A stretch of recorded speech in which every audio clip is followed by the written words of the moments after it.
6. To give some interpretations to the holy name of the Lord. 7. To commit sinful activities on the strength of the holy name. 8. To consider the chanting of Hare Krishna as one of the auspicious ritualistic activities which are offered in the Vedas as fruity activities, Karma Kanda. 9. To instruct a faithless person about the glories of the holy name. 10. To not have complete faith in the chanting of the holy name and to maintain material attachments even after understanding so many instructions on this matter. It is also an offense to be inattentive while chanting. Every devotee who claims to be Vaishnava must guard against these offenses in order to achieve the desired success. Krishna Prema. Once again, I thank you everyone for joining the Bhakti Sangha conference call. Now let us move to our next section, which is Srimad Bhagavatam class. May I know who all have joined the call this morning? Hare Krishna. हरे कृष्ण राधा प्यारी माता जी दंडवत प्रणाम शिला प्रभुपाद की जय गुरु महाराज की जय प्रीतिदासी प्रौशाल हरे Krishna Preeti Mataji Dandavad Pranam. All glories to Srila Prabhupada. Thank you so much Mataji for joining the call. Hare Krishna. हरे कृष्ण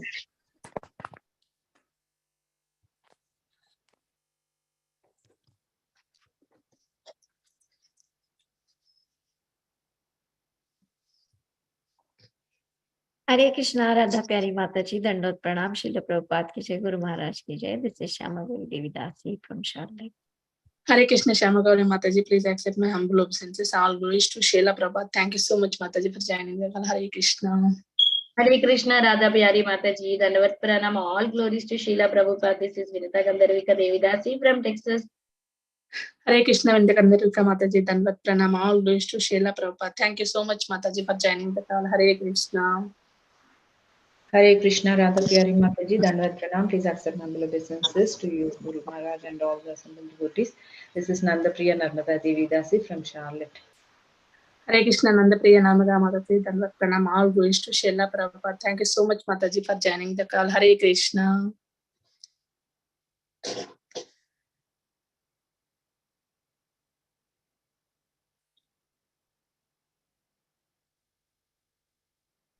हरे कृष्ण माता जी दंडवत प्रणाम please accept my humble obeisances all glories to Srila Prabhupada and Shri Guru and Gauranga and all the assembled devotees. Yashamati from Chicago. Hare Krishna Ishamati Mataji, please accept my humble obeisances. All glories to Srila Prabhupada. Thank you very much Mataji for joining the call and giving your association. Hare Krishna. Hare Krishna. Hare Krishna Mataji, Dandavat Pranam. Please accept my humble obeisances. All goes to Srila Prabhupada. This is Vardhana from Atlanta Mataji. Hare Krishna. Hare Krishna Vardhana Mataji, Dandavat Pranam. All glories to Srila Prabhupada. Thank you so much Mataji for joining the call and giving your association. Hare Krishna. Hare Krishna Mataji, Dandavat Pranam. All glories to Srila Prabhupada. This is Padmasaki Devidasi from Tampa, Florida. Hare Krishna Padma Saki Mataji, please accept my humble obeisances. All glories to Srila Prabhupada. Thank you very much Mataji for joining the call and giving your beautiful association. Hare Krishna.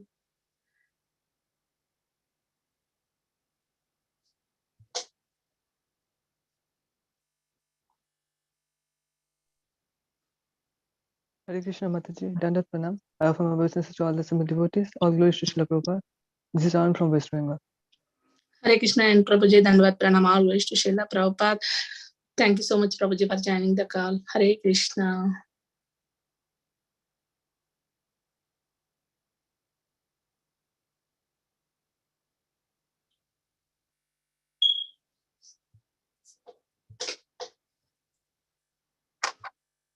Hare Krishna. Anybody else would like to introduce themselves? Hare Krishna Mataji, please accept my humble obeisances and my humble obeisances to all the Vaishnavas and Vaishnavis in the call. All glories to Srila Prabhupada and Nitai Gauranga. This is Vanishri from Bangalore, India. Hare Krishna. Hare Krishna Vanishri Mataji Dandavat Pranam. All glories to Srila Prabhupada. Thank you very much Mataji for joining the call. Hare Krishna.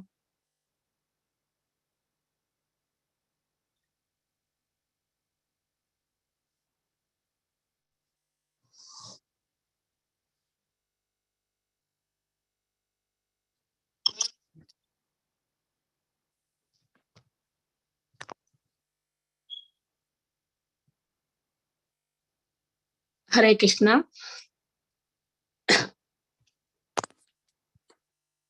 Welcome to Bhakti Sangha conference call. Today we are fortunate to have His Grace Pran Govind Prabhuji to enlighten us on the topic of Srimad Bhagavatam 6th canto, 6th chapter, verse 19 to 23. First, I would like to hand over call to Ayin Prabhuji for brief introduction of Prabhuji. Hare Krishna Prabhuji, Dhanavad Pranam, all goes to Srila Prabhupada. I would like to hand over call to you, Prabhuji. Hare Krishna. Hare Krishna Mataji, Dhanavad Pranam. Hare Krishna Prabhuji. I offer my obeisances to all the small devotees. Today our speaker is His Grace Pran Govind Dasa. Pran Govind Dasa was born in Komila, Ampinagar in East Pakistan in the year 1962 and later shifted to Tripura, India.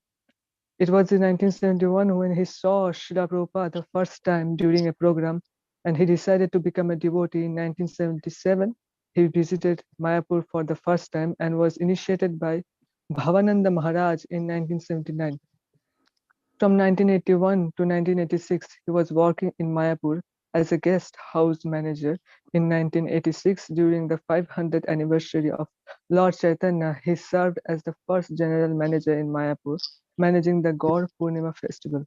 In 1980 to 1989, he served as a facilitator of prasadam and accommodations of GBC, sannyasis, devotees, and life members. He also served as a life membership director and fundraiser for the Mayapur temple. In 1989, His Holiness Bhakti Charu Maharaj and His Holiness Tamal Krishna Goswami Maharaj kindly took him with them to travel across Europe. They then brought him to America, where His Holiness Badri Narayana Maharaj and His Holiness Mukunda Goswami Maharaj, who knew him from Mayapur, engaged him in cultivating congregation services in San Diego, California. Prabhu took Vanaprastha in 2012. From many years, he has been serving the devotees in the Alachua temple every day. He across various parts of America preaching the glories of Srimad Bhagavatam. Hare Krishna Mataji, Dhanavad Pranam. Hare Krishna Thank Prabhuji, you Dhanavad so Pranam. much, Prabhuji, for introduction. Hare Krishna Pran Govind Prabhuji. Dhanavad Pranam, all goes to Srila Prabhupada. Thank you so much, Prabhuji, for joining the call and giving your valuable time and association to us this morning and enlightening on the topic of Srimad Bhagavatam. I would like to hand over call to you, Prabhuji.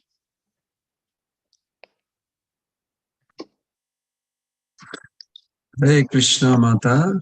Am I audible? Yes, Prabhuji. Welcome to Bhakti Sangha conference call. Hare Krishna. Hare Krishna, Prabhu. So I would like to sing for a few minutes. That is okay. Yes, Prabhuji. Jaya Radha Madhava Kunja Bihari. Jaya Radha Madhava Kunja Bihari. Gopi Jana Vallabha Girivardhari. Gopi Jana Vallabha Girivardhari. Jashodanandana Braja Janaranjana. Jashodanandana Braja Janaranjana. Jashodanandana Braja Janaran. Jashodanandana Braja Janaran. Jamuna Tira Vanachari. Jamuna Tira Vanachari. Jaya Radha Madhava Kunja Bihari. Jaya Radha Madhava Kunja Bihari.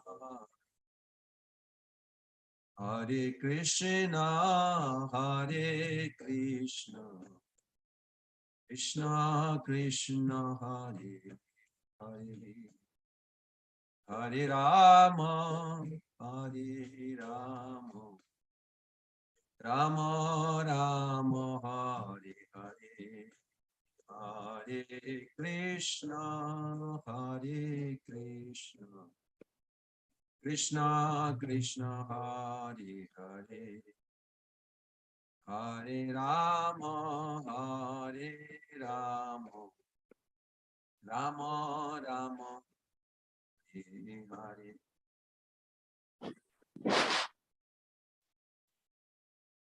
Jaya Prabhupada, Jaya Prabhupada, Prabhupada, Jaya Prabhupada, Jaya Prabhupada, Jaya Prabhupada, Prabhupada, Jaya Prabhupada. Gurudev, Gurudev, Gurudev, Jaya Jaya Gurudev, Jaya Jaya Gurudev.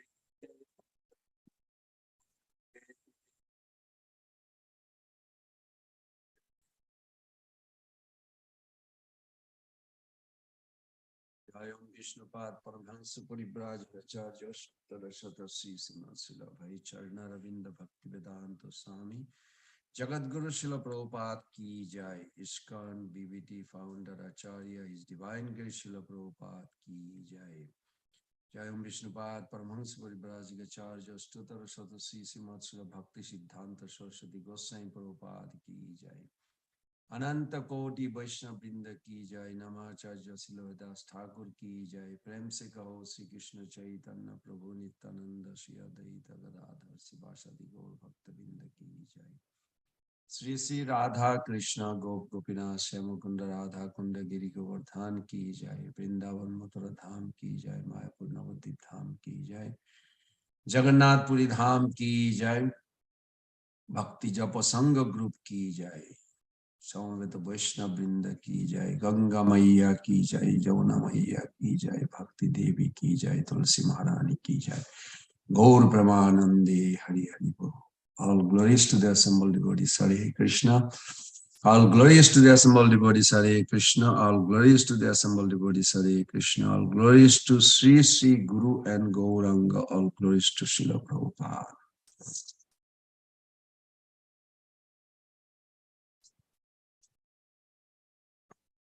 So before we begin, I would like all of participants to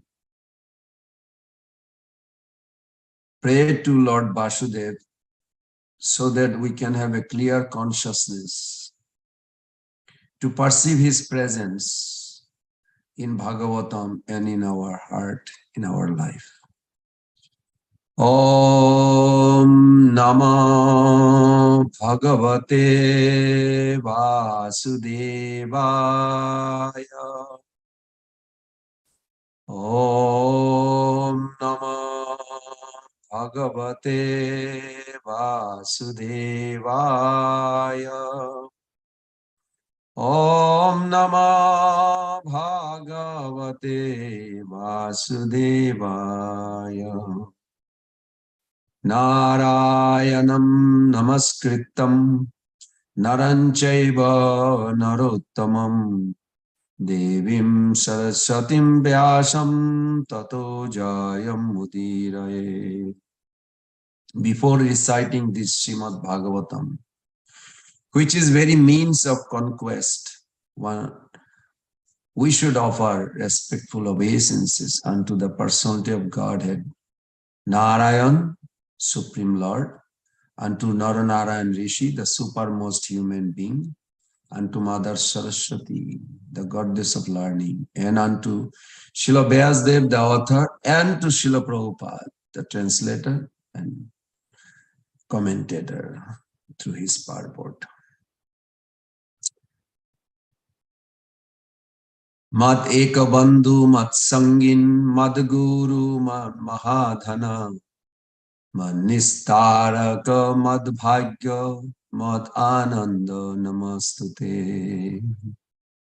This Bhagavatam is the only friend in our life. It's our constant companion. is also our spiritual master. It's our greatest wealth. It's our savior. It's our good fortune. It's our source of transcendental bliss. And I offer my respectful obeisances unto Srimad Bhagavatam.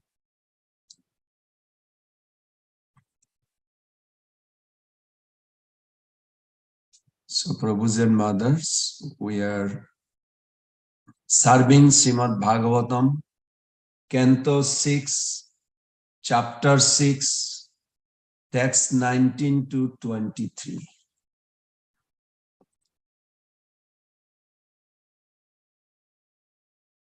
Thank you.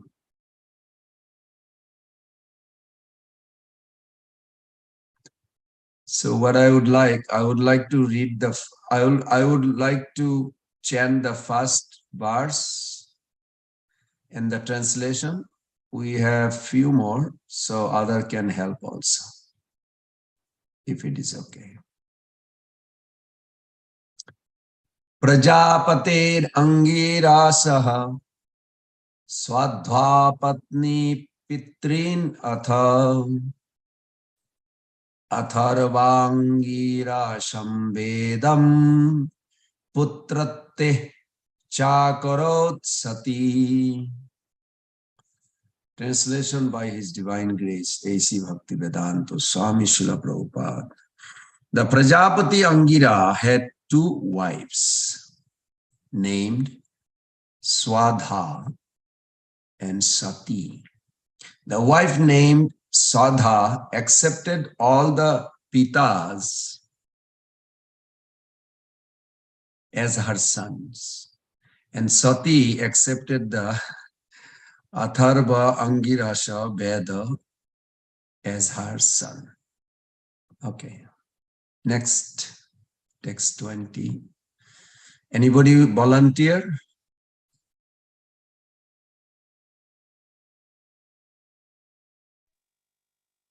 Hare Krishna. We should go ahead. Yes, Prabhuji. Krishasvo archisi bharnirayam dhumaketum achijanat dhishanayam vedashiro videvalam vayunam manum. Translation by Srila Prabhupada, Jai Srila Prabhupada. Krishasva had two wives named Archis and Dhishana. In the wife named Archis, he begot Dhumaketu, and in Dhishana, he begot four sons named Vedashira, Devala, Vayuna, and Manu. Hare Krishna. Thank you. Next. Yeah, Hare Krishna.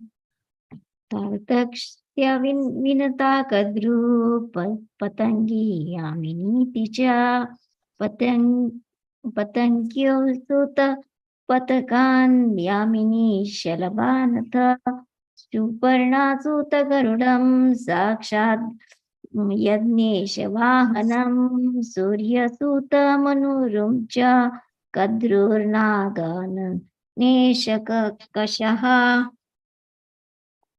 Translation: Kashyapa, who is also named Taraksha, had four wives: Vinata, Suparna, Kadru, Patangi, and Yamini.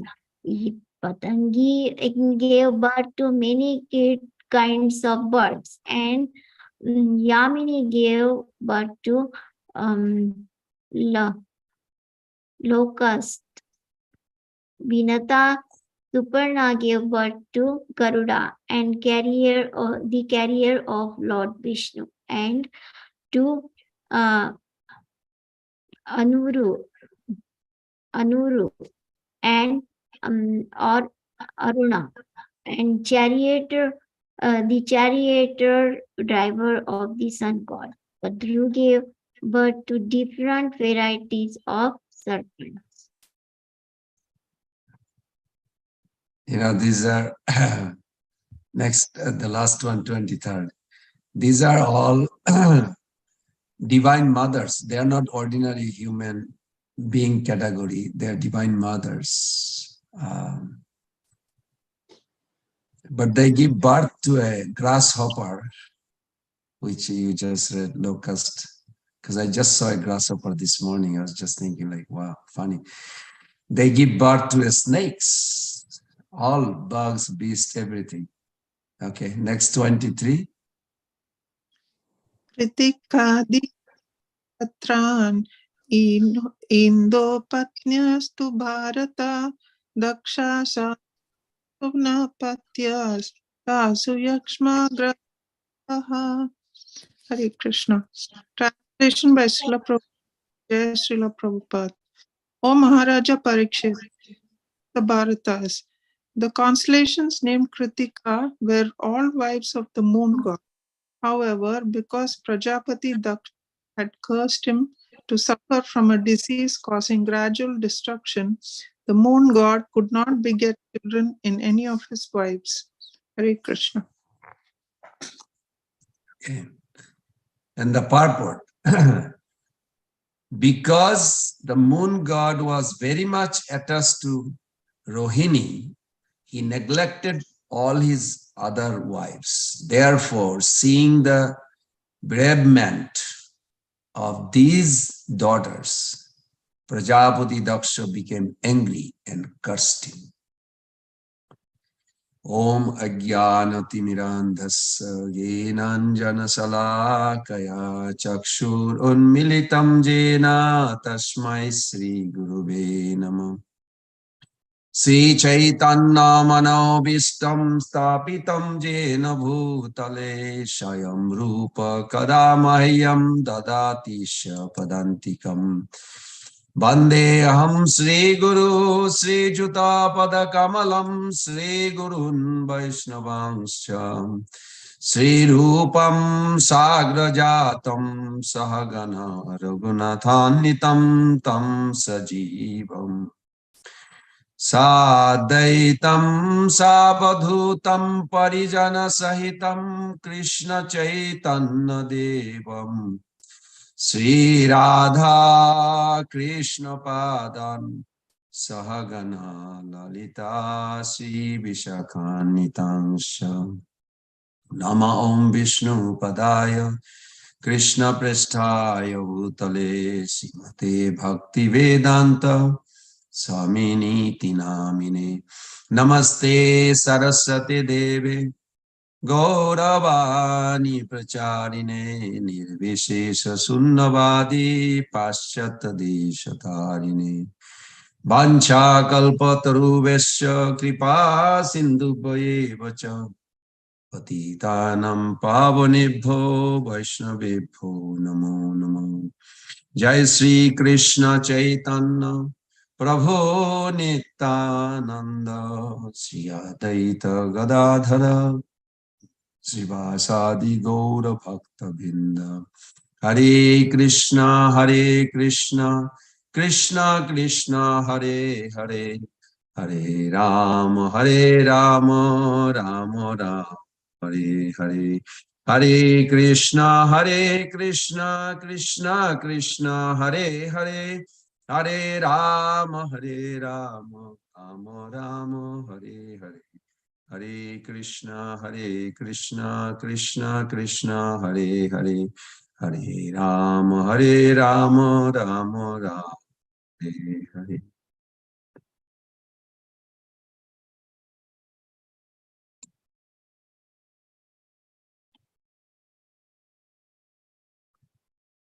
So, Prabhuji and Mother, this chapter entitles,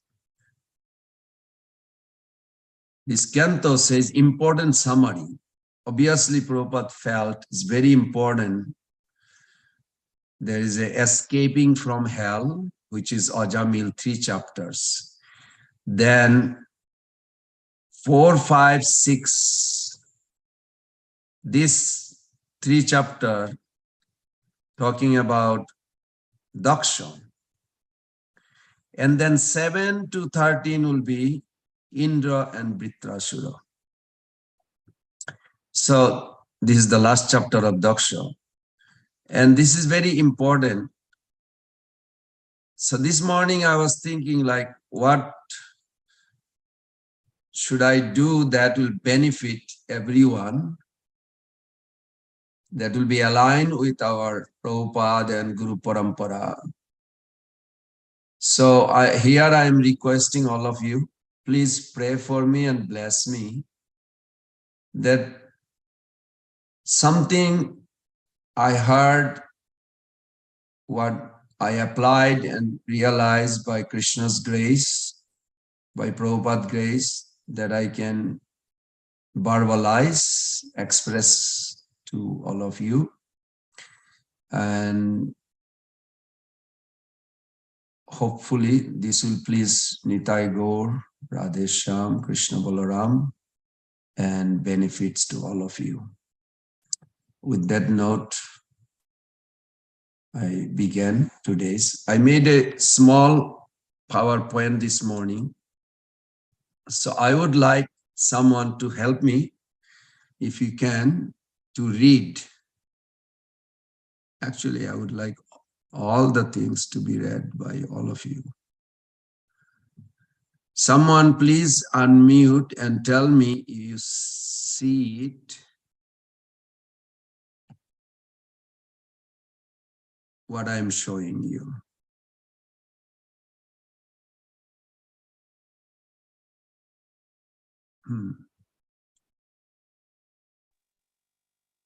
Yes, Prabhu. Yes, Prabhuji, we can see that. Why can't I make it bigger? I guess I'm stuck. Okay, that's fine. Okay, so this is Srila Prabhupada. In the summary, beginning of the chapter, he is already giving his forecast, what we are going to see. You can, of course, each of us can check if this is what we are getting it last few days and next maybe 1 or 2 days. So here it says that as described in this chapter, Prajapati Daksha begot 60 daughters in the womb of his wife Ashikni. These daughters were given in charity to various persons to increase the population. So what is the purpose? About the creation, population. And then Prabhupada put, since this offspring of Daksha were women, Narad Muni did not try to lead them towards renounced order of life.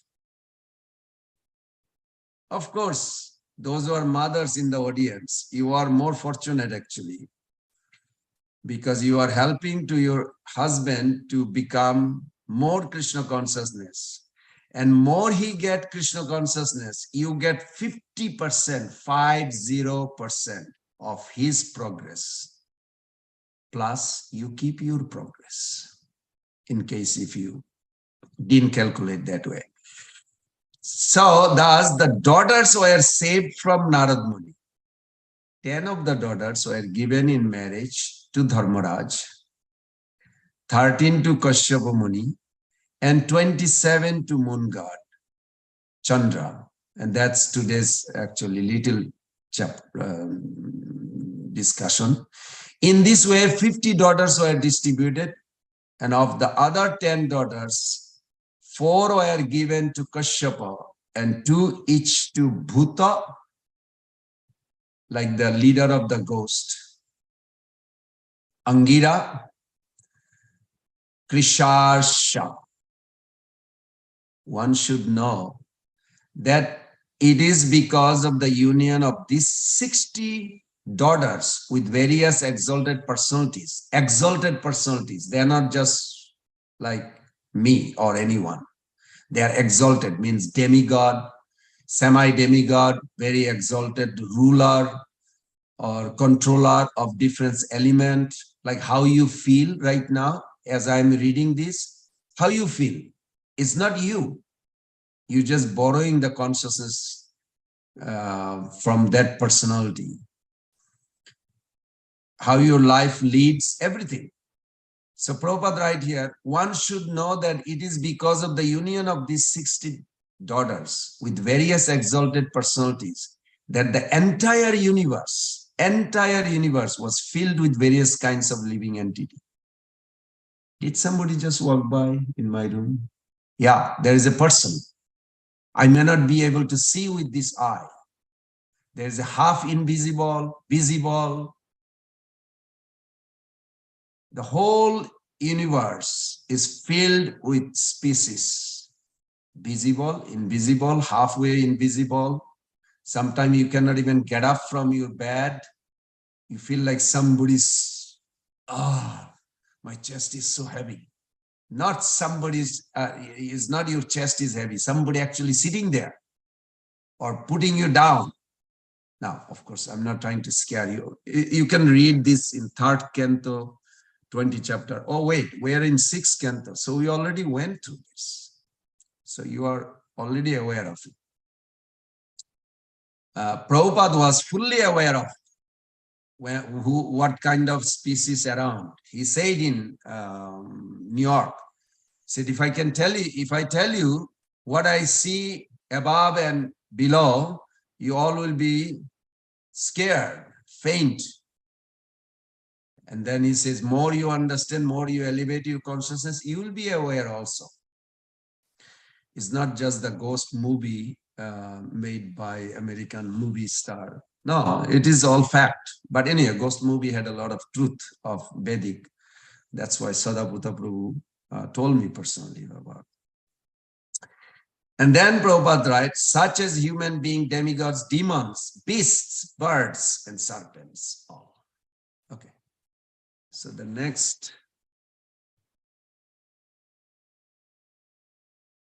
Prajapati Daksha.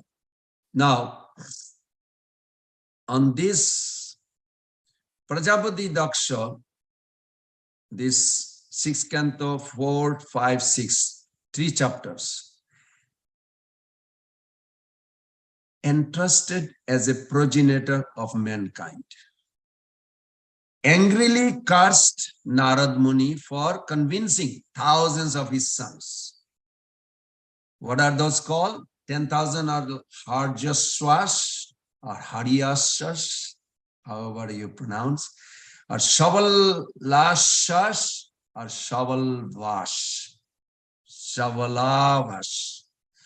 V is silence in some language, in Sanskrit, to avoid entering family life.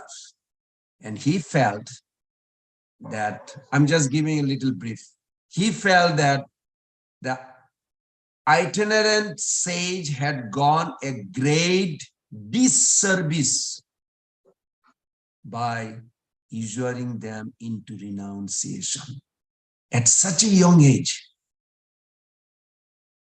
Those who are from India, till today in India, in village, they think you become sadhu or devotee when you are old. There is some sound coming.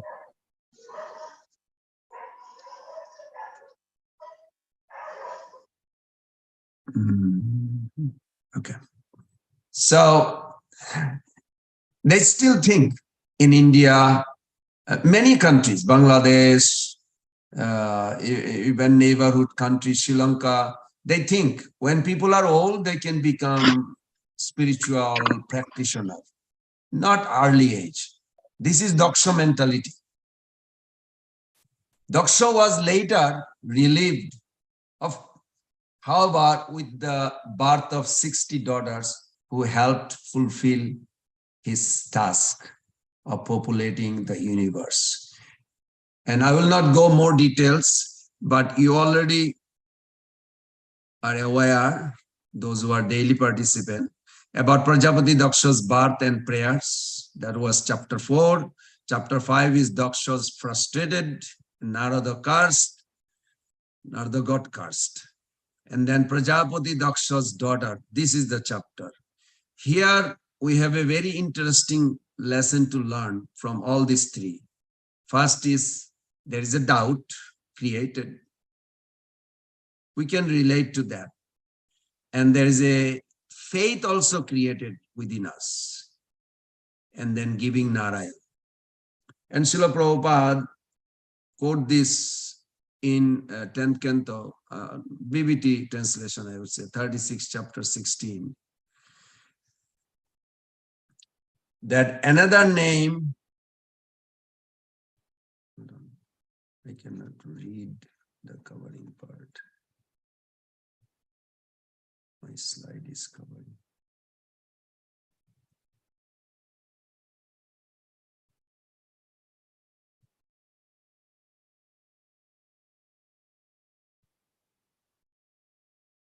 Another name given to Narad Muni in the Srimad Bhagavatam is Devadarshan.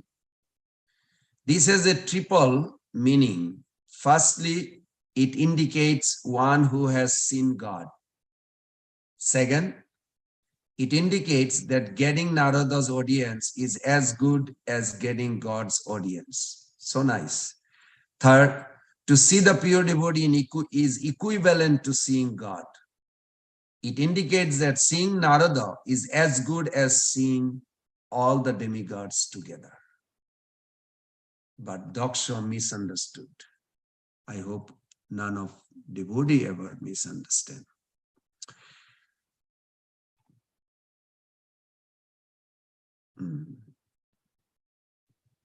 The next is the creation of all species.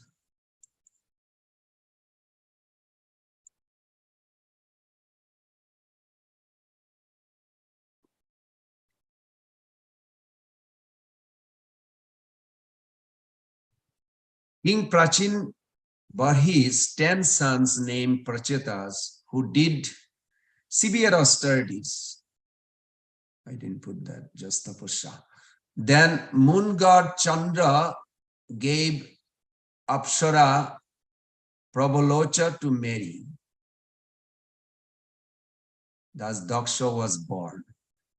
This is second birth of Daksha. Then Daksha dynasty spread entire population. This is the first one. And then he was not happy. Then he did tapasya again. And that time he married the lady named Ashikni, then got 10,000 sons, and then got another 1,000 sons, and both time Narad Muni delivered. And Narada, seeing this activity, Daksha cursed Narada, and Narada accepted Daksha's curse. But even after accepting, he blessed him with a boon to have 60 daughters for the continuation of his subject. It's very interesting. He got curse, he accepted, and then he gave blessing to him. Entire world came to be populated by the offspring of the 60 daughters of Daksha. Now 10 daughters were married to Dharma, and just to give a little brief, one was Marudban and Jayanta. Now you may say, what is the benefit of remembering those names? It's like if you are going to be in the court, how important to know the judge as your best friend's father. There's a chance favor to you, sure. All of them, all these people that we are uttering the names, beneficial to ours. Especially when you are in the material world doing bhajan or spiritual practice, you want less trouble of this world. So that's why those names are there. They give a benefit, tremendous benefit, just by saying their name. Because some of the translation you'll see just the names. Just like in one of Narottam Das Thakur's song, in Separation Song, he just quoting just name after name. Asarup Sanatana Rupa Raghunath Bhatta Juga Sri Jivaha Prabhu Lokanath. And yes, somebody will say, what is he praying? He's just quoting some names. Just by saying those names, those souls from the spiritual world actually showering some blessing to us according to our heart condition. So just by uttering these names, we actually get there. And if you are aware of who they are, for an example, one of the Daksha's daughter married to Dharma, name is Bashu, 8 Bashus. And one of the Bashu name is Drona, and his wife is Abhimati, and they have many children, especially, you see the people are happy in this material world because of this one. That daughter's children actually influence them. Then they become like happy. Just like a Kamadev shoot an arrow and people feel like, yeah, I want this, but they don't see that actually arrow hitting their heart in their consciousness and they want to go get it for. You see, sometimes people cry in this material world. Sometimes they are lamenting. Sometimes they are afraid because of those one Mataji, Mother Abhimatis, who married to one of the 8 Basu, Drona.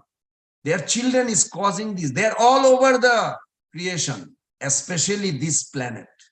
This planet, because this planet is Karma Kanda, where tribulation and so-called material happiness and sadness goes on. Emotion, play, game, big emotion, anger, hate, fear. Just like a big architect going to build. And then, of course, Krishna sanctioned everything, but architect come up with the design. Very nice building. Wow, they built a beautiful building with a nice fountain, park and everything. Actually, it is a Basu named Dhruva and his wife Dharani. They have a children who actually gives this kind of intelligence to those architects. It is not the soul from spiritual world automatically like getting it. They are given, but they're given by those. I mean, more we dive into like details, you're like, whoa, we don't have actually separate existence. Everything is like Krishna's. We are dependent on Krishna through those demigods and their families. Yes. Just the 8 Bashu is like I remember a few years back, like a few days just to understand this, like how powerful they are. Then even in heaven, these 8 Bashu's children are like creating this. Indra is enjoying, one who goes to heaven also enjoying, but they also are aware who actually created all this. Just like in America, city or the government creates their park and public comes and enjoy, like Prabhupada did in Venice Beach. Prabhupada said that is lazy intelligent, Brahmana. Brahmana is lazy intelligent. The city, they're working so hard to make these beautiful beaches, and we just go there, chant and sit down, and we come back. We take advantage of that.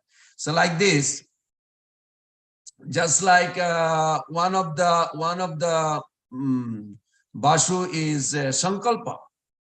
One of the, you can say Dharma's, Dharmaraj, Jamaraj's daughter is Sankalpa. Sankalpa actually literally creates the Kamadeva's arrow, that Kamadeva shoot the arrow to a person in order to feel, to enjoy sense enjoyment. It's a very intriguing, in a car, you have a tire, you have an engine, you have a carburetor, you have a steering wheel, everything together, car is running. Similarly, every human being doing whatever they're doing, but all these demigods, all these sub-demigods and their children, they are actually they're the department heads, and they are creating this for people to live. Like another 17 daughters given to Kashyapa Muni. Oh, if you read their life, each of them, like you will not be able to even see anything missing. Whether it's a demon or devotee, whether it's a good or bad, anything in the material world is all are species of those 17 mothers. They are very powerful mothers. Like even, so why we are discussing this? Now, there is a loophole, not in a wrong sense, loophole in a sense that if you study Bhagavatam nicely, like for an example, I give you one example and then I'll go to the next slide. Otherwise, this itself is like hours of discussion. Hiranyakashipu, he is a son of Mother Diti. Kashyapa Muni is one of the wife, Diti, and married to Kayadur. They had 5 children, and first one is Sanglad, whose son is this Panchajanna demon. And every temple we use conch. They are all descendant of that. Just to let you know, this morning Mangalarti we blow the conch shell. Sure, this is all descendant from that. Then second son is Anullad. They have a like a Balkula, I believe, and Mahisha. These are the children. And they create just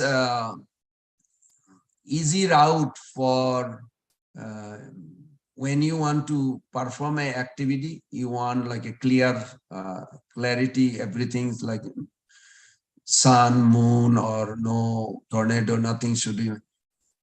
Just by hearing about them, it will be favoring you that when you do something, that activity will have a clarity. Otherwise, people suffer for this. And like fourth child is that's a Prahlad. And they had 3 children, Prahlad and his wife. They had the 3 children. And Nikumba, Kumbha, and Birochana's son is Bali Maharaj. And Bali Maharaj has 100 children. Oldest in is Banasura, who went to actually Shiva Loka. He's the only one that I know that actually as a Jiva went to Shiva Loka easily. And by the mercy of Krishna. And his youngest son is Dhenukasura. Sahashik, the previous name, and he got cursed to become Dhenukasura because they all will be delivered. But how they will be delivered? Not automatically. They have to walk through. They have to pass through. This is a misunderstanding. I hope we don't fall for that misunderstanding that one become pure devotee automatically other. No, automatically means they will be given a privilege. Karmi don't have a privilege. Devotee makes their fortune. But the devotees' children, they will get a chance. But Krishna will arrange that. So now, if you think of the 5th child, Singhika, also you will see in this chapter. Singhika married to Viprachitti. Now, Rahu, Ketu, they are very powerful. They are the children of Singhika.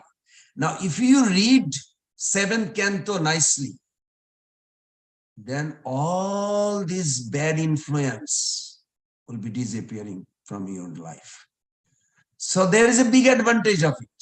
And I hope we, as a devotee, we should encourage others to read also Bhagavatam and take advantage. Okay, I think that will be enough for today. This is from this Bhagavatam book in the back, how this family genealogical table, you can, I mean, I just took a photo and made a PPP. This is what we need. Can someone help me to read this? please.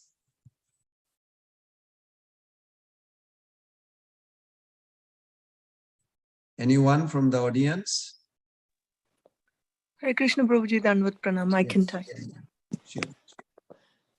Real renunciates. According to Daksha's philosophy, one should become implicated in material enjoyment so that after experiencing the distress of such enjoyment, one will automatically renounce.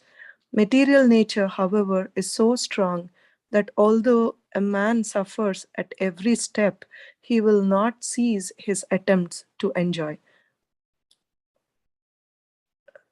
Tripyati neha krapana banu daksha bhaja. Bahu dukkha bhaja. Dukkha bhaja. Sorry, bro. Srimad Bhagavatam 7.9.45. Under the circumstances, unless one gets the association of a devotee like Narad Muni or his servant in the disciplic succession, one's dormant spirit of renunciation cannot be awakened. It is not a fact that because material enjoyment involves so many painful conditions, one will automatically become detached. One needs the blessings of a devotee like Narada Muni. Then one can renounce his attachment for the material world. The young boys and girls of Krishna conscious movement have given up the spirit of material enjoyment not because of practice, but by the mercy of Lord Sri Chaitanya Mahaprabhu and his servants. Srimad Bhagavatam 6.5.41. Hare Krishna Prabhu. Thank you. Okay. Someone else, please help me. Prabhuji, I'll read. Yeah. Hare Krishna Prabhuji, Dandavat Pranam. Prajapati Daksha, through his wife Ashikni, got 60 daughters. On Brahma's order, Daksha begot 60 daughters in the womb of his wife Ashikni, confident that they would not be influenced by Narada Muni's association. These daughters were married to exalted personalities, and their offspring populated the entire universe with various species of living entities, including the human, non-human, and superhuman. Daksha gave his 27 daughters in marriage to Chandradev. Chandradevata, the god of the moon and son of Anushuya Devi, and sage Atri took the 27 daughters, including goddess Rahini, goddess of the horoscope. Thank you. Very good. The reason I brought this Daksha, because this is the sloka today we ended, and it's important to know. Of course, itself has a story. You can read or you will hear more details in a couple of chapter later. Cantos later. That Chandradev, he's a great devotee. He has a dynasty where Lord Krishna appeared, and he was given these 27 wives, but it recorded that he loved Mother Rohini more than other wives. As a result, they got all angry. And all these wives resented his indifference to them and complained about it to their father. Not one time, 2 times, 3 times. And Daksha immediately cursed on 3rd time, "May your power decline with the passing of each day." He said, losing his temper as usual. Now, these daughters are also divine personalities. So they regretted telling Daksha what they had. They actually did mistake, they realized, because he was actually reducing his power. Now they will not be able to even have his good association or enjoyment. Their intention was not to punish Chandra. All they wanted was his attention. What if their husband simply disappeared one day along with his powers? So they got scared. So then Chandradev, I'm just narrating in a short, begged Daksha to take the curse back. But once a curse is uttered, no one can revoke it. Prabhus and mothers, I know none of you ever curse anybody, and I hope you never curse anyone. Do not feel or anger to anyone, because you are chanting, you are advancing. We all are trying to advance. When we are advancing, we are not belongs to Kali Yuga. We are like Sapta Yuga. But the people in this world are in Kali Yuga. So it affects tremendous. We are not doing anything good if we curse or show anger so much. It's very dangerous. Gaur Govinda Maharaj actually talks about it. No anudishti kalim samrat sarangaiva sarabhuk. There is a verse in first canto, talks about it. So Chandradev, when he begged to take the curse back, but Daksha felt also incapable. He said, curse is uttered. I can't revoke it. I'm sorry, son-in-law. That's how Daksha said. There's nothing that I can do. Perhaps if you pray to Lord Shiva, he may help you. You know, there's a Chandra Moleshwar near Madhacharya's birthplace. There's a big pastimes about it. And holding on this slim ray of hope, Chandra went to the famed holy ground, Prabhas Patan, they call that place, and established a linga and prayed earnestly to Lord Shiva. I think I made something. Oh, that was before. Yeah, that picture. I mean, I don't know if it is the exact deity, but this is what I found in the Googles this morning. So Lord Shiva was very pleased with Chandra's devotion. So he appeared and he empathized with Chandradev's plight. And though he said, I cannot reverse Daksha's curse, because that's his father-in-law too, I can soften it to some extent.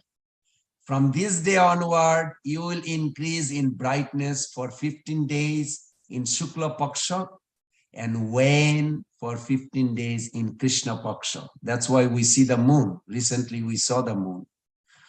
Went through that. And every month it goes. And Lord Shiva said, you will fill the world with your radiance on full moon days and disappear on new moon days. Chandradev was disappointed at the thought of waxing and waning. His crescent shape would just be a constant reminder of the curse and his reduced strength. Shiva consoled. I like this. He counseled actually a lot to Chandradev by saying, my dear child, and they are actually brother-in-law, you can say, in one sense. The crescent indicates that you will still retain some of your power. I will wear your crescent in my hair to show my devotees that they are dear to me even in their lowest moments. That was so kind of Lord Shiva. That way, he said, you will be my constant companion. And thus Shiva came to be known as Chandrasekhar. I'm sure some devotee's name is Chandrasekhar. Actually, there is a disciple of Bhakti Charu Maharaj, Chandrasekhar Prabhu. I remember him. The one with Chandra mounted on his head. The moon came to be known as Soma. One day of the week, Shambar, Monday, was dedicated to him. And the linga, the murti linga, that Chandra worship became the famous as the pilgrim site of Somnath in Gujarat. Generous donations were made to this site, which was later, anyway, there was a whole story given. by one writer and about this Jyotirlinga. And anyway, those 27 wives of Chanda are the constellation surrounding the moon's orbit and are frequently referred to as nakshatra or stars. Prabhus and mothers, just to let you know, this 27 nakshatra, the constellation, actually influences whether you feel good or bad, or you're going through a tough time, or you're going through a good time, you're having a fun, or you're having no fun. They are all influencing.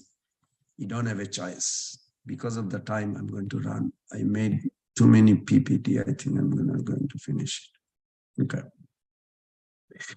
Now, how do we relate to this whole chapter to our life? We have to meditate on this, how to survive, or we should focus on who we are. If I ask you a question, who are you? Can somebody help me? Who are you? Soul.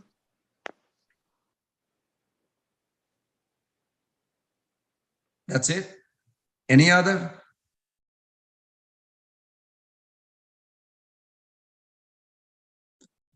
Brothers and mothers, if you look at Bhagavad Gita, Krishna did not say part and parcel of Lord, Part and parcel of. and a soul trapped in body. sounds better. Keep going, keep going. I like that. I'm an eternal servant of Lord Krishna. Good, getting very good. Keep going. Conditioned soul. Yeah, you're repeating. Somebody said something like that. That's good too. So I tell you what I understood from one Bhakti Siddhanta Thakur lecture, translated in English now. It's called Patrabali, his correspondence. And he said very interestingly that in Bhagavad Gita, you see Krishna explain about soul, 2nd chapter. But did he say anything positive? What the soul is? No. He said first negative. And we should meditate like this, he said. Just like Nainam Chindanti Shasrani, I'm sure you all are familiar with those verses. You cannot cut the soul by the sword, cannot be burned, cannot be wet, cannot be, like Nainam Chindanti Shasrani, Nainam Dahati Pavaka, Na Chainam Kledan Tapo, Na Shushayati Maruta. All these verses are beautiful. I remember we used to recite when we were young, till we should recite, but I didn't recite long time. But these are very beautiful. So first thing is we should do, according to Bhakti Siddhanta Thakur, that what is changing we are witnessing. First thing, I'm not part of it. First you think, I'm not part of what is going on, change. Do you know everything is changing every moment, everything is changing? Do you see your nail is growing? Do you see your hair growing? No, you don't see. But one day you feel like you need to clip your nail, you need to clip your hair, cut your hair. Every moment changing, it is not the soul. First you go negative. Body is changing. I'm not part of it. First you say that. Then you go to the positive. First negative, then positive. Because that's how Krishna did in Bhagavad Gita. Prabhupada also said, I'm not this body. You look at in Vedas, how many times he said, I'm not this body, and how many times he said, I'm the soul or servant of Krishna. You'll see, I'm not this body, how many hundreds and thousands of times. It's required. Then who am I? I'm thinking, therefore I am. Yes, this is a positive way. I have an awareness. Yes, that's me. I have a feeling. Yes, that's me. You go like this. First, what is changing in this world? Old man, old lady, young, it's changing, constant changing. I'm not part of this. So second is what I'm thinking, feeling, willing. Then next is we should think those verses that Bahuni me vetitani janmani tava Arjuna tani aham veda sarvani natam vetta parantapa. Arjuna, many life you and me pass through. I remember everything because I never die. There's no birth and death for me. But when you take birth, you consider body as a self, you forget everything. So therefore you don't remember, but I remember. Then you think the next stage, I'm a servant of Krishna. This is very good. This is a gradual progression. Then I will tell you something very secret. What is the specialty about our Guru Parampara? That we have a particular love for Krishna. It's an inherent, natural, spiritual attachment for Krishna that each of you have in your heart for Sri Krishna, in identifying yourself as a shelter of that love to offer, and Krishna as a beloved to enjoy. This sentence that I mentioned, this is the most important, what distinct from all other Vaishnava Sampradaya. This is given by Mahaprabhu. This is very important. Okay. So these are just the reference. Can someone read this one, please? I like this Prabhupada's one. Hare Krishna, Guruji. Yes. Krishna is joyful. I am part and parcel of Krishna. Therefore, I must be also joyful. That is natural. If my father is black, then I am also black. So our Father, the Supreme Father Krishna, is joyful. He is not engaged in some industrial work or heavy machine making. He is simply playing on his flute, and Radharani is there. That is joyful nature. Hawaii, March 21, 1969. Very good. Thank you, Prabhu. Can you read one more? Yes, Prabhuji. Shyama Sundara. Can any man be made good? Prabhupada. Certainly, because the soul is by nature good. The living entity is covered by the inferior modes of material nature, but by passion and ignorance. When he is cleansed of these coverings, his goodness will emerge. The soul is originally good because it is part and parcel of God, and God is also good. That which is part and parcel of gold is also gold. Although the soul is covered by matter, the soul is all good. When a sharpened knife is covered by rust, it loses its sharpness. But if we remove the rust, the knife will once again be sharp. Dialectic spiritualism. That's the book Prabhupada wrote, Dialectic Spiritualism. In that book, this discussion, beautiful book. Next question. What is the difference between demigods and I, the soul, in human body on earth right now? So just a few key points I'm going to give because of the time sensitivity. The demigods are under time. They do die at particular time. But time does not bring about gross effect in them. Please remember this. In terms of them becoming old, they don't become old like me or human in this world. They live when their lifespan ends. They take birth as a young, they die also young. They don't have a 6 changes like you and me. All these names that in this chapter that we are going to read, they are in that category. Very important. Now, within the subtle body, now wait, but aging does not happen in terms of physical deterioration of abilities or appearances. The same applies to the subtle body also. Within the subtle body, there is a constant change that happens as our desire and emotion changes. I hope you remember this. Be very careful what you're desiring, what you're expressing your emotion, because that's changing your subtle body. So the subtle body does not get destroyed or decay because of old age. I hope you know that. Subtle body is destroyed when? Anybody can help me? When a subtle body is destroyed? If we do aparad, anarthas. No. When subtle body is destroyed. When we are going back to Godhead. Yes, but little more. When you practice bhakti, not going back, just practice right now. Right now, you are actually dissolving your subtle body just by hearing this Bhagavatam. Once your subtle body is finished, you are fine. You can remain in this body, but you are already liberated. It's very, very technical, but very fascinating when you understand this concept. Now, demigod subtle body is not destroyed. Demigod are forced to take birth. Where they will go, I don't know. That's between them and Krishna. But for us, devotees, subtle body is destroyed. Some of your subtle body probably completely destroyed because you all are advanced soul. And some probably just try your best as much possible, and you will be out of it.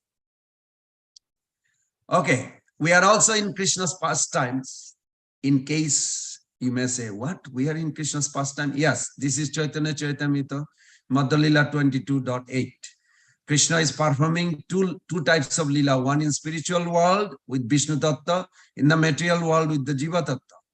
So we are part of Krishna's lila. Now, you made a choice. You are here. You have to make the choice to go back. I hope you understand from this drawing. It is your choice where you want to be. You want to be in the material world, you make the choice. You want to be in the spiritual world, you make the choice. Then everything else will come. And there is a reference is given. Can someone help me with this, please? Hare Krishna Prabhu, I'll read it. Originally, consciousness is pure, need to become Krishna consciousness. cc.m.8.139. Srila Bhakti Vinoda Thakurji considers the Brahma Bhuta stage in two divisions, Swarupagata and Vastugata. One who has understood Krishna is truth but is still maintaining some material connection is known to be situated in his Swarupa, his original consciousness. When that original consciousness is completely spiritual, it is called Krishna consciousness. One who lives in such consciousness is actually living in Vrindavana. He may live anywhere, material location doesn't matter. When, by the grace of Krishna, one thus advances, he becomes completely uncontaminated by the material body and mind, and at that time, factually lives in Vrindavana. That stage is called Vastu Gata. Hare Krishna. Thank you. Very nice, isn't it? Like you don't have to die to be in spiritual world or spiritual atmosphere. You can live now, right at this moment, up to you. There's the art of it. That's what we are learning. So we can be completely spiritual. Now, something Prabhupada says, originally our consciousness was pure, but not Krishna consciousness. Okay, this is Bhakti Siddhanta Sarakur. Someone else can read, please. Hare Krishna Prabhu. I'll read. Why Buddha Jivas get has his stage of consciousness. Baddha Jiva means condition. Buddha Jiva gets has stage of consciousness of Siddhabhasya, lost pure consciousness. Sorry, Prabhu, I'm reading from my phone, Prabhu. SSDMD, for example, the earth.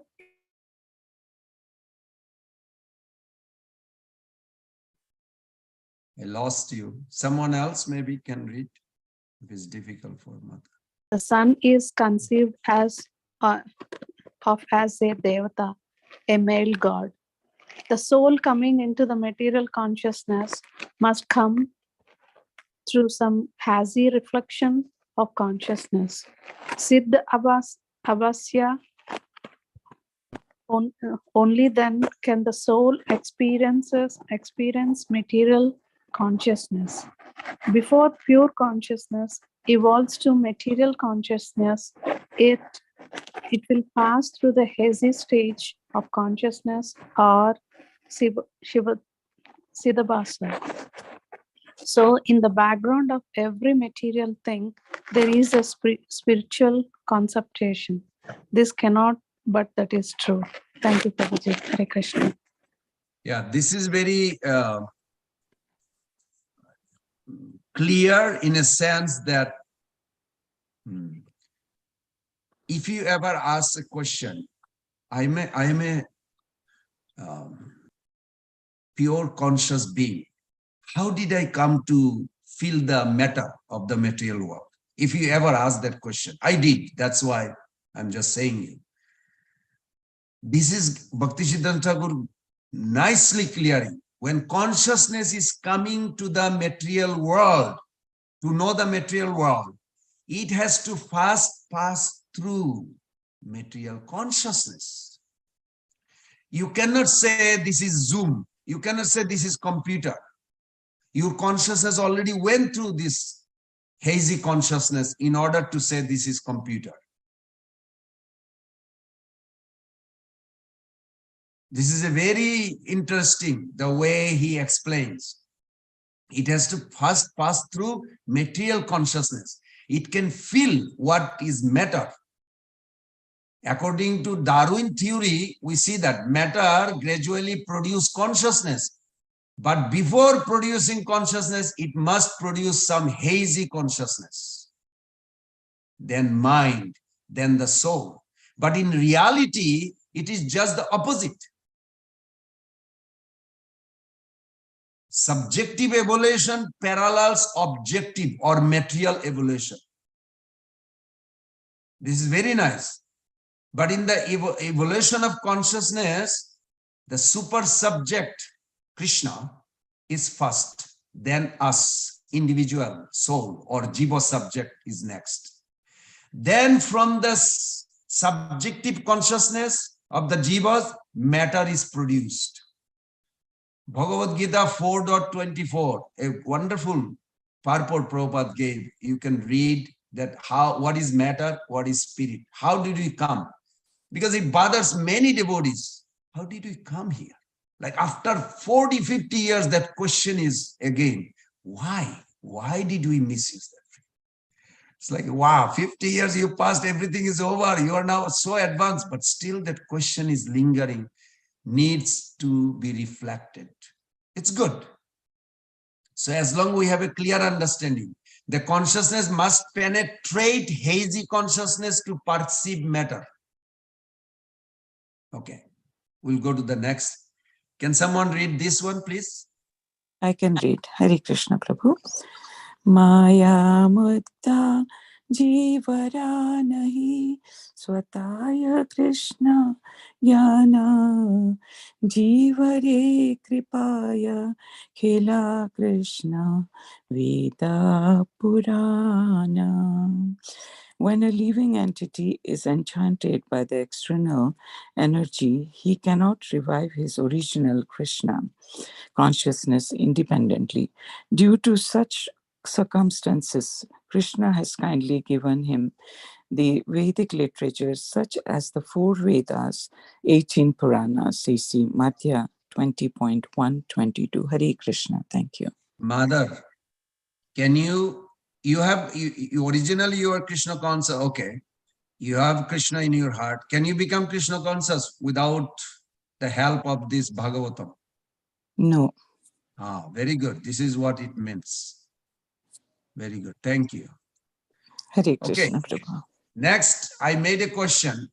Are you complete as a soul? Why is purification needed? Would somebody like to answer or help me?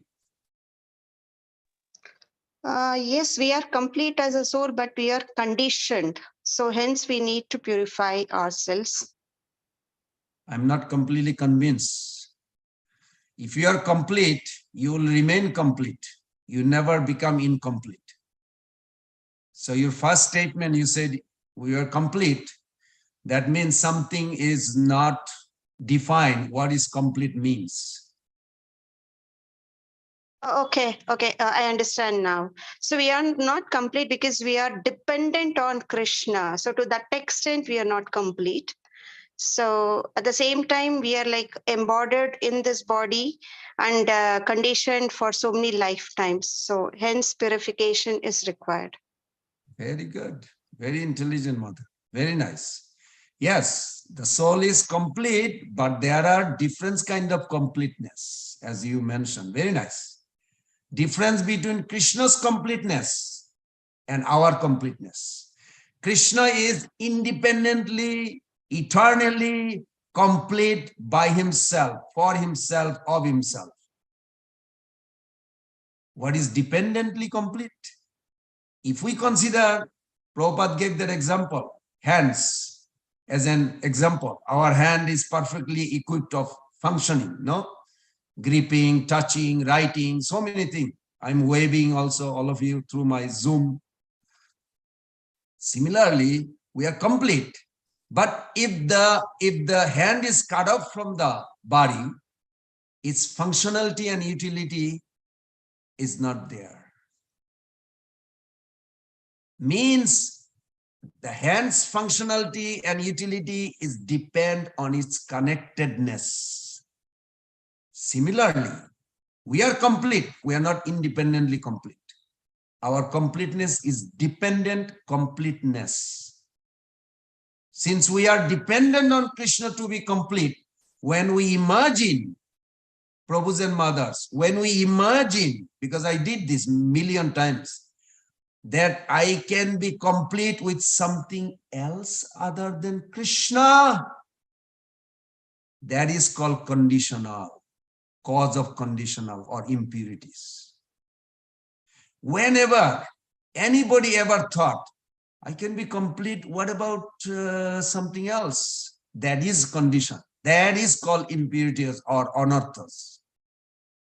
So essence of impurity is to think that there can be substitute of Krishna, to Krishna. That we can find love, satisfaction, fulfillment through anything other than Krishna. Purification means that we redirect our thinking, willing, feeling towards Krishna. When we redirect our love, feeling towards Krishna, we become connected with Krishna. And thus, in our dependence to him, we realize our completeness. And I hope some of you are already there, or all of you are there, or going further. Okay. Because of the time, maybe possible. Can someone read this question, please? Bhakti is, can I read, Prabhuji? Yes. Bhakti is the function of the heart. Can you offer your heart to Krishna? If you can't offer your heart to Krishna, then you can offer what's in your heart to Krishna. This is a little twisted. What my understanding is that we are now getting educated. What's the purpose of this educated? We are getting educated. What's the purpose? Committed.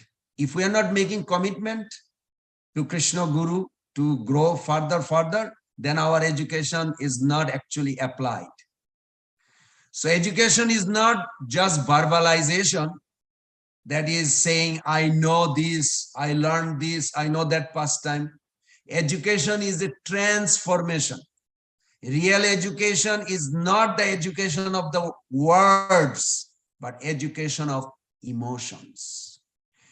Education by which we know what emotions are appropriate and what emotions are not appropriate. Bhakti Siddhanta Saraswati Thakur says, Baddha Mukta Falgu Jukta Nahiyo Bhaviyo Ekakarsha. Never consider all are same thing. Whatever happened doesn't matter. No, you have to be very precise, vigilant. What emotions are real? What emotions are illusory? When someone died, it is not that emotions are false. The person actually feels grief struck. They are false in the sense that they're based on the platform of the body. When emotions are uneducated, it indicates that knowledge is not internalized, but only verbalized. And I hope none of you do this. In future also, we have to teach others, which means spiritual progress is not done. Krishna is saying that you have not internalized the spiritual knowledge. When soul departs from the body, along with the soul, subtle body goes. Along with the subtle body, life air also goes. There is a verse in Bhagavad Gita, Gatasun Agatasun. What is the life air? Asun. Because this is what this chapter, those personality carries this. Refers to when life air goes away, modern scientists, what they will say, oh, need some oxygen is required for survival. But it is not just oxygen alone, but whole framework of air, which is a networking, coordinating for the functioning of the body. So all of them together are called pranobhayu, which carries the soul. And it's not automatically. This one of this list in this chapter are carrying us from one body to another body. Super soul is sanctioning. So subtle body is like a between soul and the gross body. Link between subtle body and the gross body is the prana of life air. There are multiple links, life air. Just one of those bashus are big time involved with this. I didn't even go details on it. So there are 3 levels of consciousness. Find out where you are, Prabhus and mothers. You can find yourself where you are. What is the difference between material and spiritual? I don't think I'm going to have time this, but let's see. Okay. Where you were before, where you headed, or where you came to this material world. This is the diorama. Misuse of free will, apathy to God's service. So your spiritual existence became, you took the route of subtle, and then you got a physical body.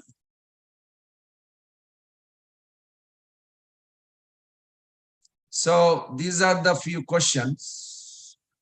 You can perhaps find the answer in that book. If not, next class, or you can text me, or I mean, these are there in the commentary of Prabhupada and our Acharya. But these are very important to know, because we are in the material world. We're dealing with the matter, how we turn matter into spirit. It is not just the soul, but it is the surrounding of the soul. It is not the soul is pure, but soul connecting through the consciousness to the physical, through the route called subtle body is the main focus. If you ever wonder, like, how did Prabhupada deal with it? How does all this great soul deals with it? Well, you can think like this. At core of our existence, we are conscious being. What is conscious being means? Means we have emotion. And this emotion cannot be wished away. Difference between attachment to the material object, or I don't care, I don't want it, aversion or renunciation, or I'm going to just offer everything to Krishna, or devotion. You know, all these 4 categories we just said, attachment to the material sense object, or detachment, or you can say renunciation, or aversion. Aversion, like, I hate this material, whatever, affinity, just too much. Somebody acted like this. And then you see, devotee are expressing devotion. Okay, what is the difference? Prabhus and mothers, out of all this, only one difference is the direction of your emotion. If the direction of your emotion going towards the material sense enjoyment, that is called material condition. It's going against it is aversion. It's utilization is by offering to Krishna is devotion. So it is actually your emotion directs where you are. And you are actually directing. You have a choice to direct your emotion. So that's how the difference between conditioned soul and pure devotee. Focus on a few powerful motivation like desire and fear. Okay, we don't have much time on this. Krishna, Krishna. I think I asked too many questions like this. Okay, I'm going to have this fun. I need few devotees to read. Now, you know, where are you? How do you know where you are? It's very interesting how Prabhupada says in this purport. Can someone help me with this, please? Hare Krishna, Prabhuji. Go ahead, please. Yes, Prabhuji. Srila Prabhupada, since the face is the index to the mind, a saintly person can study the conditions of one's mind by seeing his face. When Angira Rishi remarked about the king's discolored face, King Chitraketu explained the cause of his anxiety as follows. See, actually, it's very funny, isn't it? Like seeing somebody's face, you could actually see where they are. Wow, that's very scary. But Prabhus and mothers, please don't be judgmental. I'm not saying that. But hey, Rupa Goswami Pad says, Krishna express what is his feeling. So I got some funny feeling here. Okay, I need somebody to help me with the reading. See how Krishna, where Krishna is. Hare Krishna, Prabhuji, Dandavat Pranam. Dandavat Pranam. Nectar of Devotion, NOD equal to 45:6. Nectar of Devotion, chapter 45. I just write in a short. So, sorry. Okay. No problem, Prabhuji, sorry. So, Hare Krishna, NOD 45:6, degrees of smiling, like Smita, Hasita, Bihasta, Abha Hasita, Appa Hasita, Ati Hasita. According to Srila Rupa Goswami's calculation, laughter in ecstatic love can be broken down into 6 divisions. These divisions, according to different degrees of smiling, are called in the Sanskrit language Smita, Hasita, Bhiyasita, Abha Hasita, Appa Hasita, and Ati Hasita. These 6 classes of smiling can be classified as major and minor. The major division includes Smita, Hasita, and Bhihasita smiling, and the minor division includes Abha Hasita, Appa Hasita, and Ati Hasita smiling. 1 Smita, 2 Hasita, 3 Bhihasita, 4 Abha Hasita, 5 Appa Hasita, 6 Ati Hasita. Thank you, Good. Prabhuji. Hare Krishna. Thank you. Thank you. Thank you. Okay, we'll go one by one. See how Krishna communicate with others. We can meditate on this. Now, when you smile in this world, I'm sure you all smile all the time. When you smile, you are not smiling actually. You're just desiring to smile because this body is not you. And one of this, in this chapter, one of the Bashu's descendant actually creates this smile in your face. But in Krishna, it is original. And as a soul, you can also develop the original. Okay, can someone help me with this? Shall I read, Prabhuji? Hare Krishna. Yes. Go ahead, Mataji. Okay. Hare Krishna, Prabhuji.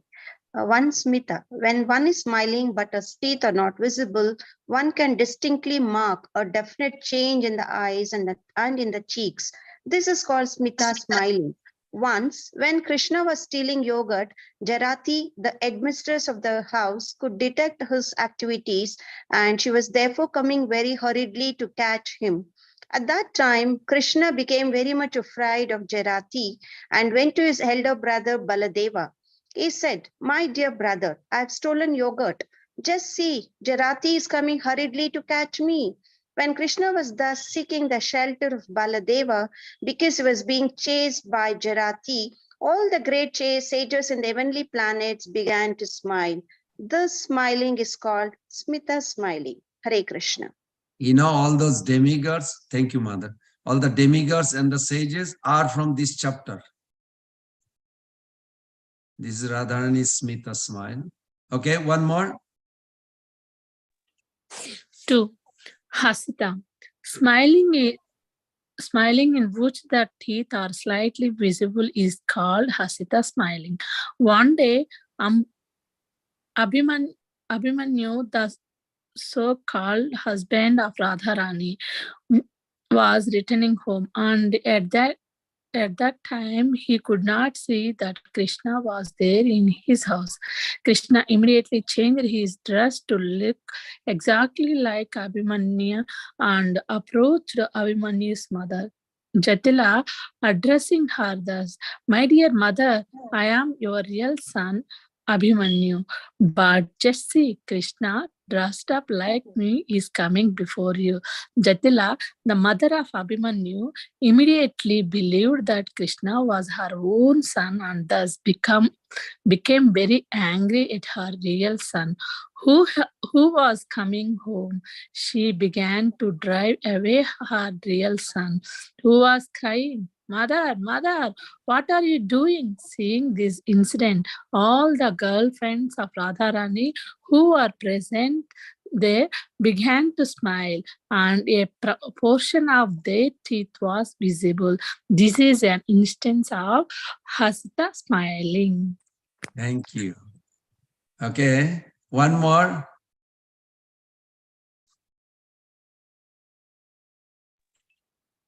Shall I read, Prabhuji? Yes. 3rd, Vashita, Bihasta. When the teeth are distinctly visible in a smile, that is called Bihasita. One day when Krishna was engaged in stealing butter and yogurt in the house of Jatila, he assured his friends, "My dear friends, I know that this old lady is now sleeping very profoundly because she is breathing very deeply. Let us silently steal butter and yogurt without making any disturbance." But the old lady, Jatila, was no sleeping, so she couldn't contain her smiling, and her teeth immediately became distinctly visible. This is an instance of Vihasita smiling. Thank you. Vyashita smiling. These are genuine. They are eternally stays in their face. Okay, one more. Someone? Hare Krishna, Prabhuji. Yeah, Mataji, please go ahead. 4. Avahasita.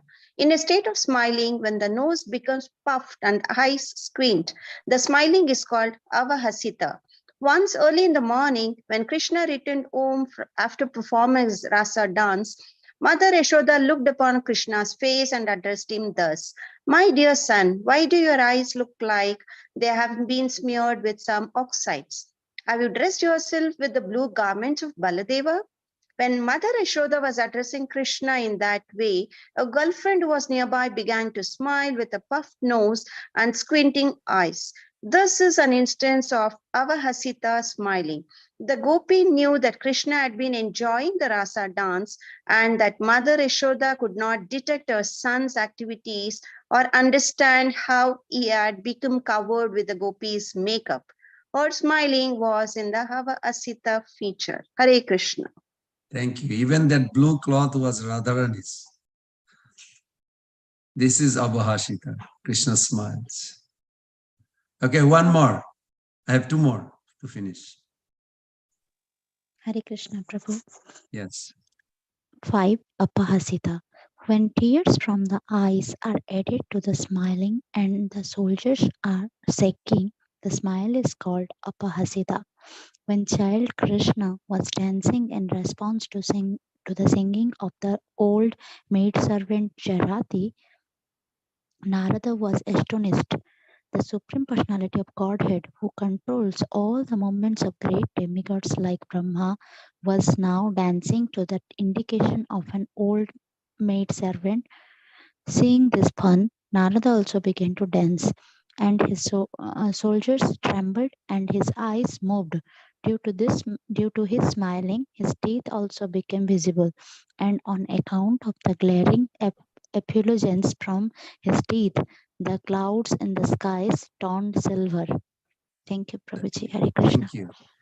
Okay, the last one. Who can help? Hare Krishna. 6. Yes. Atihasita. When a smiling person claps his hand and leaps in the air, the smiling expression changes into Atihasita, or overwhelming laughter. As an example of Atihasita was manifested in the following incident. Krishna once addressed Jarita thus, my dear good woman, the skin of your face is now slackened, and so your face exactly resembles a monkey's.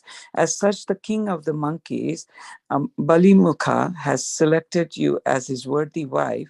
While Krishna was teasing Jariti in this way, she replied that she was certainly aware of the fact that the king of the monkeys was trying to marry her, but she had already taken shelter of Krishna, the killer of many powerful demons, and therefore she had already decided to marry Krishna instead of the king of the monkeys.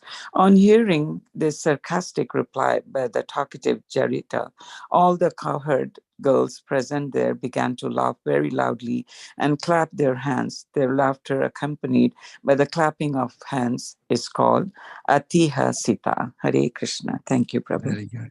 Thank you, thank you, thank you, thank you. Okay, I'll go quick. Krishna, Krishna. What do we love about Krishna? You can think, and I'll stop here. Okay, we have 5 minutes. Sorry, I thought of taking some time, but I could not manage. Please forgive me. Any reflection, any takeaway, any further comments or questions? Hare Krishna, Prabhu. Yeah, you mentioned about the subtle body getting destroyed or something like that. I was not able to understand exactly. Would you mind explaining that aspect, please? Thank you. There are 4 types of annihilation, Mother, in this world happening. 3 annihilation are time-bound.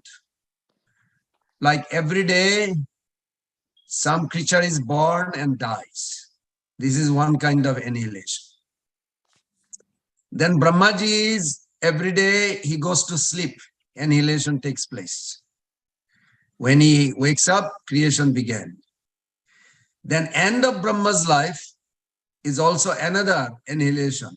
The whole material world under, finished, destroyed. The 4th type, I'm sure some of you remember. What is the 4th type of annihilation?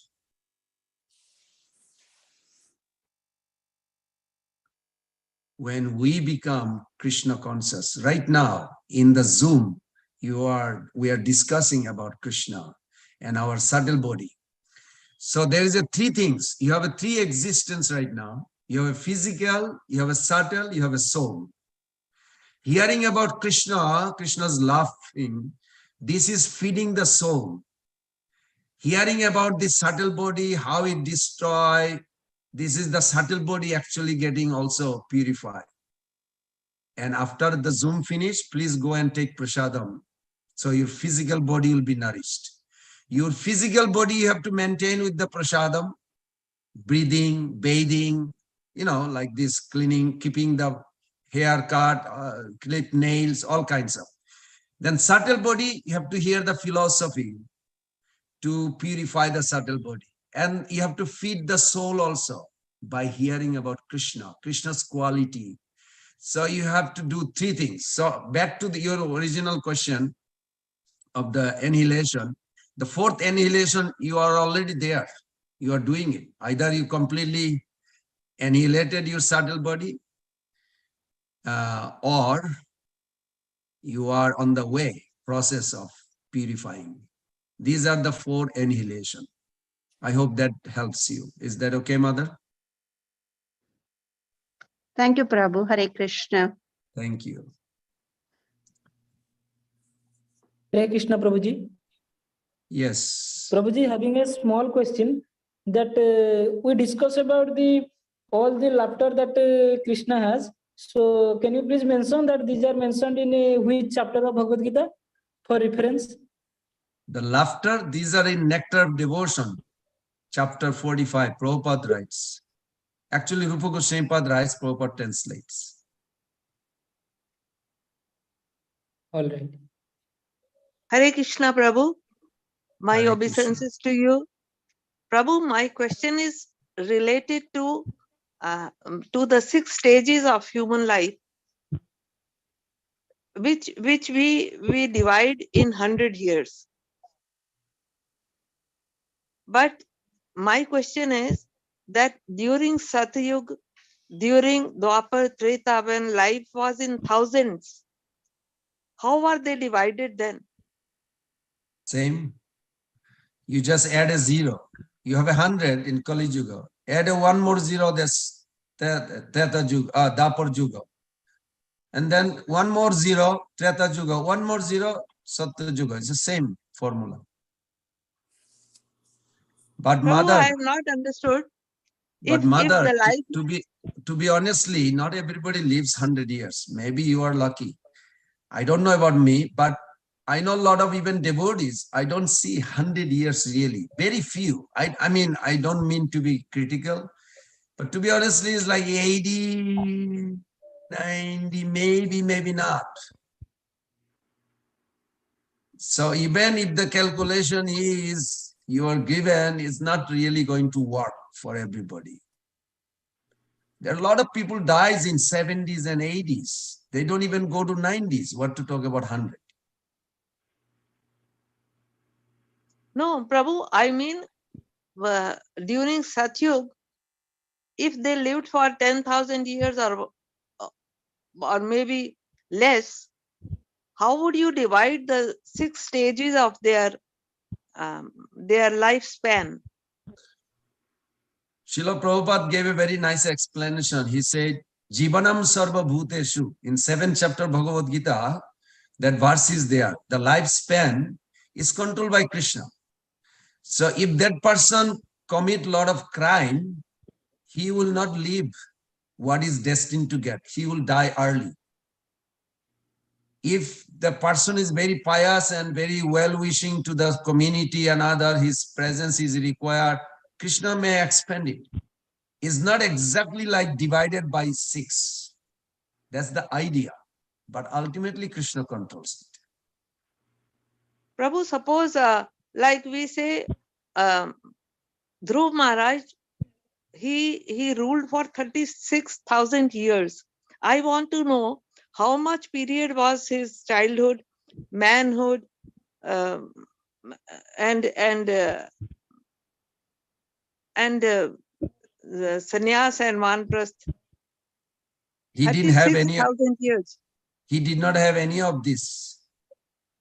He went with the same body. Is one of the rare example you are quoting. The Dhruva Maharaj did not drop this body. He went with this body to Vaikuntha. And Prabhu, the rest of the people? The rest of the people is according to their sin, according to their piety, according to their bhakti. It's not exactly calculated to everyone in the same category. It's according to the need and supply. For an example, if somebody is needed little longer, Krishna may expand their lifespan. If this person is done, Krishna will say goodbye. He just sanctioned it, and then Maya causes the body dead.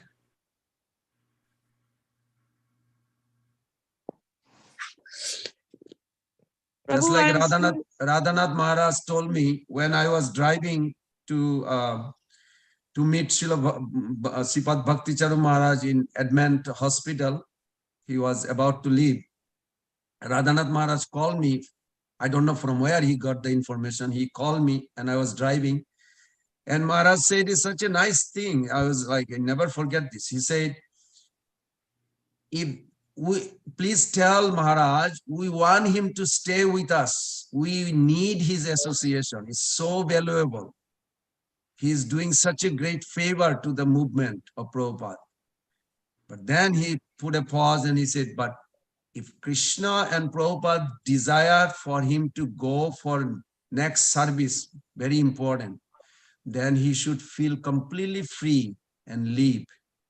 And tell him we will take care of his project and his disciples' needs. So like this is a proper understanding. That when it is needed, next journey, then let go. If it is not needed, you cannot exactly put by the years and time. It is not calculated by that. That's why it's a mystery. But of course, Krishna knows. So he will see whatever is needed, he will do it according to. Thank you, bro. Hare Krishna. Thank you. Sorry, I went little over. Hare Krishna, Prabhuji. Hare Krishna. I just want to say, Charles, I will answer you. I have your WhatsApp number. You can just text me the question and we will talk after the class because they have another session starting. Thank you so much, Prabhuji, for understanding. Very nice class and beautiful presentation always, Prabhuji. Thank you so much, Prabhuji, for enlightening class today. We are very grateful to you and we look forward to your association again and again in the future. Let's pay our obeisance to Prabhuji. Kalpatarubhasya Kripasindhuvaiva Shabatitanam Vibhyo Namo